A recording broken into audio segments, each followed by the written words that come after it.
Assalamu alaikum urmatly musulman tuğanlar. Allah Taala qadamыңызды bekem qilgan bolsun.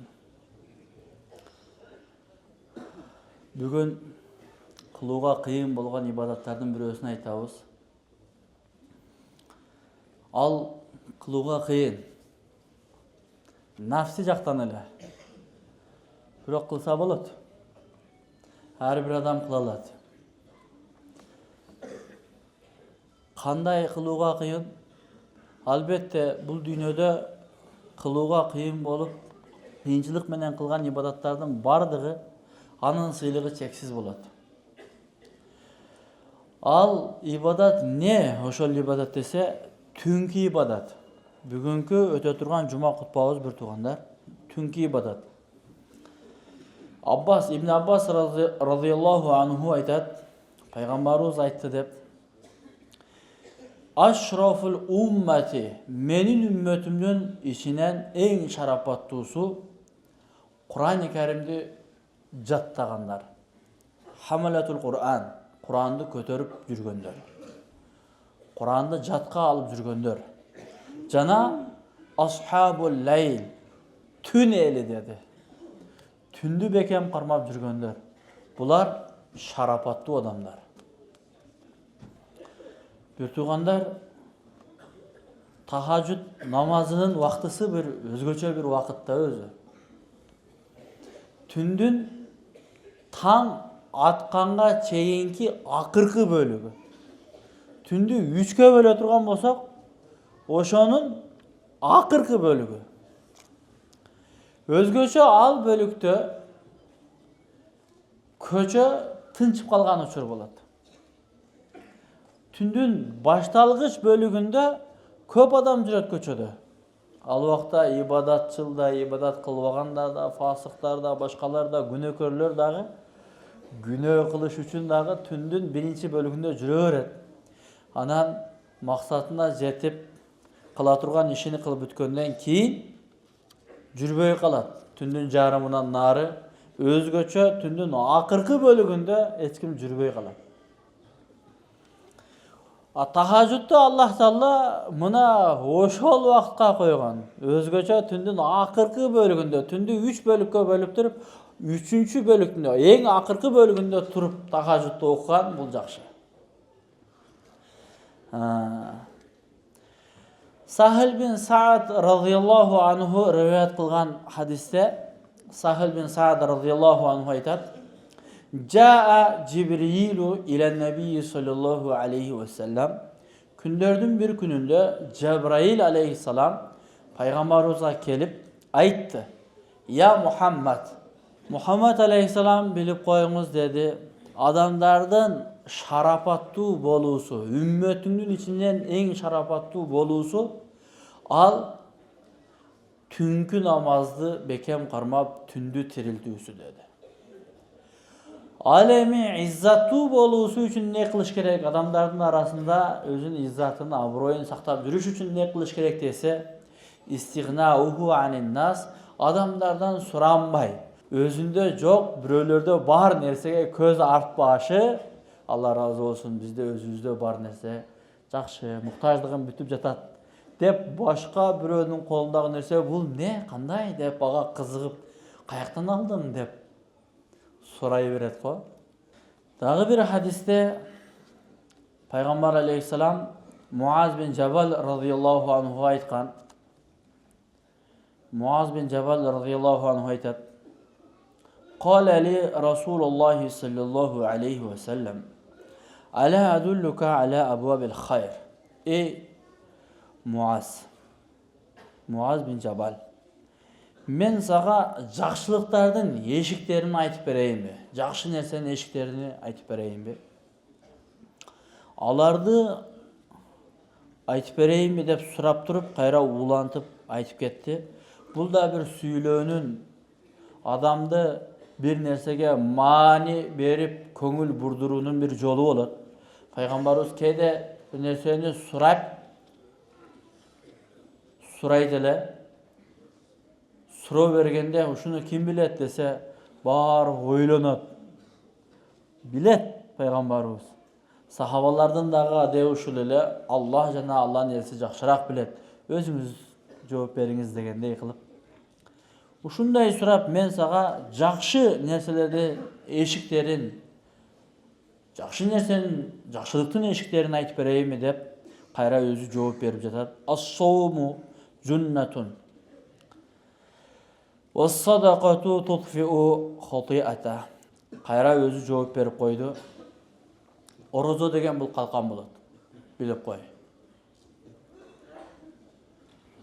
Сактанууну кааласа адам, кандай калкан десе, орозо дүйнөдө да сактайт көп нерседен, акыретте да сактайт көп нерседен. Дүйнөдө орозо тутуп алган болсо адам, орозо алсырады, суусады, оозу кургады, алы кетти, күчү кетти, күнөө кылбай калат. Калкан болду бул адамга. Тосуп койду күнөөдөн. Бүгүн адамдар жокчулуктан бирөөдү тоноп жаткан жок, мас болгондон тоноп жатат. Жегендер неге бирөөнүн акысын жеп атат десе, өзү тойгон. Тоюп турат. Бирок көзү ачтагы колунан эчтеке келбейт. Мен монусуну алып коем деп алып атканы ачка калгандыктан бирөөдү тоногон жок. Бүгүн сиз менен биздин заманыбызда бир туугандар жашап аткан доордо ачка калган бир адам жок. Орозо мына ошо нерседен тыят, алсырайт. Алы кетет, оозу кургайт. Кой, үйдө эле отуруп турайынчы, ооз ачканга чейин зикир кылып деп, үйдө отургузуп коет. Мешитке барып кичине зикир кылып, ибадат кылып келейин, ооз ачарга чейин үйдө оозум кургап кетип, кыйналып кеттим. Мешитке барып бир аз алаксып келейин деп, мешитке келип алаксып зикир кылат. Бир замандар болгон. Адам уурулукту кылган болсо, кыйынчылыктан, балдарынын чыйылдап, ыйлаганын көрүп, чыдабагандыктан уурулук кылган болсо, бүгүн уурулук кылганы, алдаганы ал мастыктан болду. Ачкачылыктан эмес. Мына орозо дүйнөдө калкан болгондугунун бирден бир себеби ушул бир тууган шахват жактан, нафси жактан, бирөөнүн акысына, бирөөнүн мүлкүнө тийбей сакташтык үчүн, өзүн сакташ үчүн не кылат десе, орозо тутат. Сактоо деди. Вас-садакату тутфиул хатиата. Жана садака берүү каталарды жое турган нерсе деди. Садака адамдын каталарын жоет. Андан кийин үчүнчү нерсе салату рожули фи жауфил лайл. Түн жарымда туруп, түн ортосунда туруп намаз окуу. Мына ушул үч нерсени пайгамбар алейхиссалам не деди бир туугандар? Бул үч нерсени пайгамбар алейхиссалам жакшылыктын ачкычы, жакшылыктын эшиги деп айтты. Жакшылыкка эшик болуп берет мына ушул үч нерсе. Албетте билесиздер бир туугандар, исламда ибадат үч түрлүү болот. Бир ибадат бар, дене менен байланышкан гана ибадат. Адам денеси менен гана ибадат кылат. Дагы бир ибадат бар, мал менен гана байланышкан ибадат, мал менен эле болот, болду. Дагы бир ибадат бар, мал жана дене экөө биригип туруп кылат. Намаз, орозо бу дененин гана ибадаты. Денеге гана байланышкан ибадат, намаз. Аллаху акбар деп тик туруп, оюңду бир жерге сактап, рүкүгө барып, саждага барып, кыям, каада, рүкү. Мына бул нерсе денеге. Орозо дагы дене менен байланышкан гана ибадат, ашказан, курсак, тилди сактайсың, көздү сактайсың, ойду сактайсың, гыйбаттан сактайсың. Бул дене менен гана байланышкан ибадат. Ал эми зекет жана садака, үшүр бул мал менен байланышкан ибадат, денени тиешеси жок ал жакта. Дагы кээ бир ибадаттар бар, денеге жана малга экөөнү тең бириктирип алган ибадат, ажылык ибадаты. Жол киреңди аласың, тамак ашыңды аласың, сапар кылып денең менен чыгасың. Ошого ажылык дагы бир тууган намаздагы 5-чи түркүк болот. ошол ажылык ибадат бүткөндө мали ибадаттагы, бадани ибадаттагы, мал менен кылуучу ибадаттагы, дене менен кылган ибадат экөө биригип туруп, мунун ислам түркүгү толук болду деген маани болот. Жогоруда айтылган хадистерде кээ бири мал менен байланышкан ибадат болсо, кээ бири жан менен, дене менен байланышкан ибадат болду бир туугандар. Ибн Масуд радıyallahu taala anhu бирөөдөн разы болсоң не кыласың десе, ага барып биринчи рахматыңды айтып, Алла разы болсун, рахмат деп коесуң. Бул бир канча деңгээлде разычылык. Андан дагы көбүрөөк разы болуп, ушуга бир эме берип коеюн десең, бир канча адамдардын арасында атайын сизге ушул кылып берген ишимди бүтүрүп бергениңиз үчүн мындай сыйлык берейин деп ичине кыстарасың бир нерсе. Андан дагы көбүрөөк разы болуп, эми муну кандай кылып разы кылам десең, баягы бир той аштарда, маарекелерде, элдердин жыйынында чыкырып алып, кел, мына бул бир тууганыбыз, мына мындай жакшы ишти кылды деп, ага баягы бир ардак такталарды, же болбосо бир мактоо баракчаларын жазып, грамоталарды жазып, ага кошуп дагы бир сыйлыктарды берип сыйлайсың элдин көзүнчө. Аллах Таала дагы ушул эки түрлүү адамдан ушунчалык деңгээлде разы болор экен, жөн эле айтпастан периштелерге кайрылып, не деп айтат? Ая малаикати, хей менин периштелерим, муну карагылачы деп, эки түрлүү адамдын бирөөсү, ким десе ошонун бирөөсү, ушундай бир адам сара ан ютаихи ва лихафихи мин байни хаббатихи. Ал өзүнүн төшөгүнү таштап, жылуу журканды таштап, сүйкүмдүү жубайыны дагы таштап, түндө муну кара, намазга турганда Алла айтат экен: менин периштелерим, муну карагылачы менин пендемди. Төшөгүнү таштап кетти. Жылуу жумшак жаткан жерини таштап, сүйүктүүсүнүн койнунан үзүлүп чыгып, намазга турду мага намаз окуш үчүн. Жана рагбатан фима инди, менин алдымда мен тараптан берилүүчү сыйлыкты алганга кызыктар болуп калды бул адам. Ушундай кызыктар. Ва шафкатан мимма инди, качан мен алдымдагы сыйлыктардыга жетет экенмин деп түндү түн дебей туруп келди, могу адамды карагыла деп Аллах Таала түндө тахажжудка турган адамдын кылган ибадатына, кылган зикирине, Куран тилаватына ушунча разы болуп, өзү эле сен ушу кылганың үчүн мен мындай сыйлык берем деп койбой, балким периштелерди дагы көңүл бурдуруп көрдүңөрбү мына дейир экен да. Бул адамдын дагы табиятында бар нерсе бир туугандар.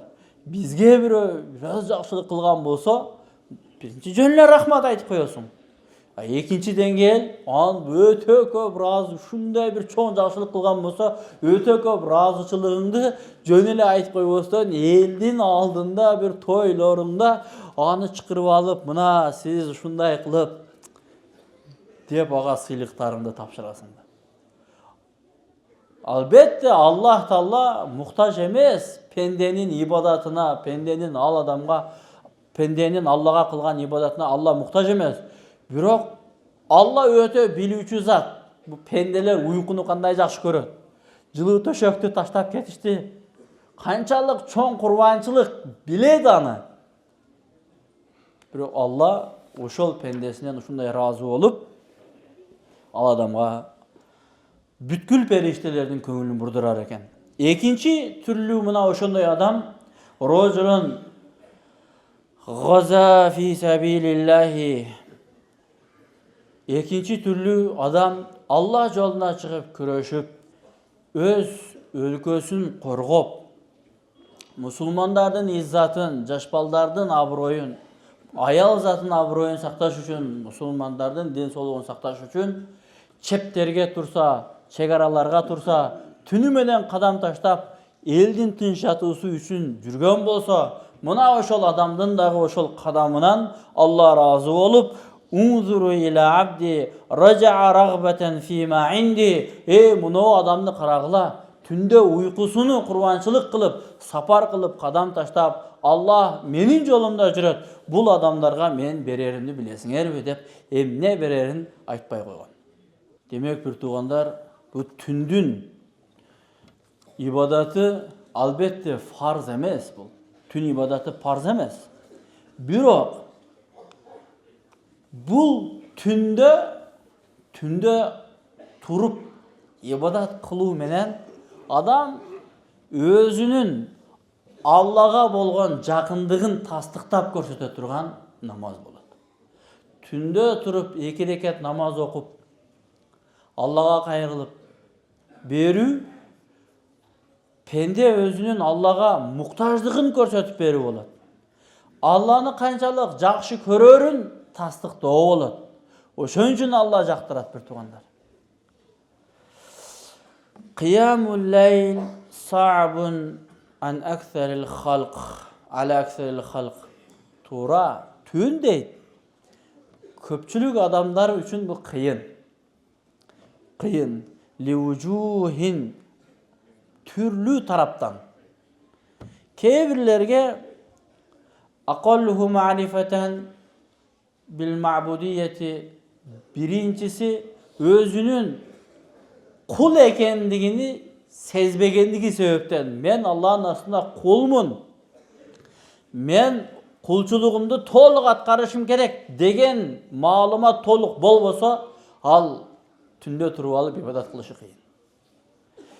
Ve da'ful yaqini bil mujazi vel cezai.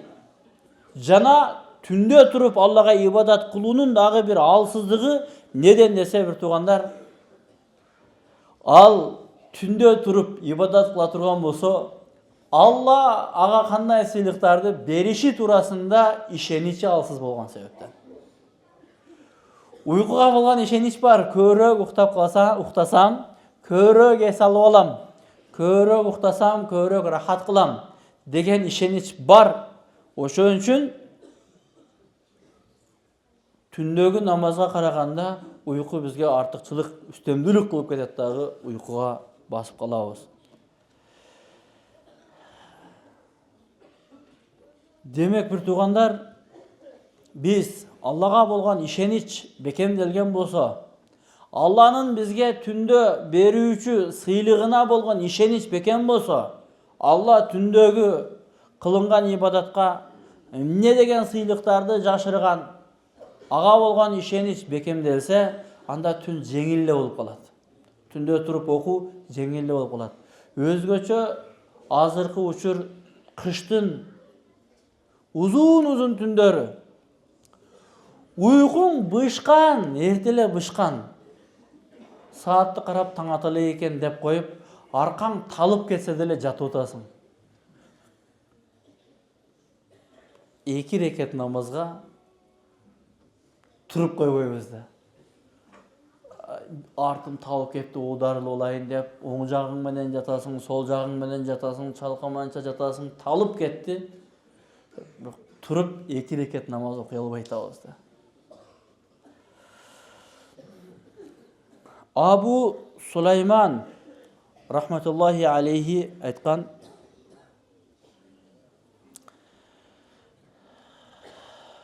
bul tün deyt. Sүйүнтөт bir adamdardı. Kүйүнтөt taңдын atуусу deyt. Ушул сыяктуу сөздөрдү уламалар өтө көп айткан экен. Ali bin Bakkar radıyallahu rahmetullahi aleyhi aytkan eкен. Munzu 40 seneten ma ahsanani illa tulu'ul fajr. Meni deyt. Ali bin Abu Bakkar rahmetullahi aleyhi meni 40 yıldan beri ökündürgen bir nerse taңдын atуусу деген экен да. Taң atıp ketkende men ökünöm. Al taңдын atıp ketүүsü meni Rabbim menen жалгыз сүйлөшүүдөн bölüp sala turgan nerse. Tünde maga hiç kim toskоldук kılbay, Hiç bir can mağa toskolduk kılbay, tüzme-tüz Allah menen baylanışıp, Allah menen bolgon sırdaşuumdu tаңдын atуусу buzуп koyot. Taң atkanda adamlar birөөс келип аны сурайт, муну сурайт, аны кылат, муну кылат. Ошентип атып, мен дейт таңдын атуусунан өкүнөм дейт. 40 жылдан бери мени өкүндүргөн нерсе мына ушул дейт. Анан бул жерде дагы бир нерсени уламалар жазып кетиптир. Түндү окуй албай, түнкү намазга тура албай жаткан болсоң, мен силерге айтарым бир канча насаат. Эң биринчи түндө турууну жактырсаңар дейт. Анда күндүзү күнөөдөн сак болголар. Күнөө кылган, күнөөлүү көздөн эч качан көз жашы чыкпайт. Билесиздер.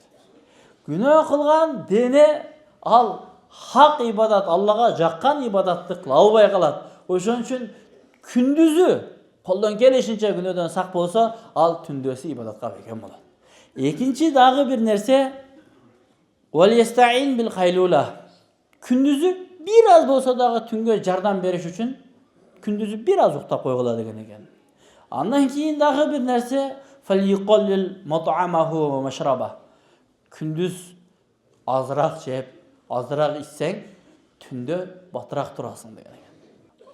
Дагы бир нерсе жумушуңду тагдырдан деп туруп билип, күндүзү ушунча көп жумуш кылып, түндө жатып уктаганда, таң атканда гана туруп кала турган чалык ибадат эмес, түнгө дагы бир аз күч калтырып койгула деген экен.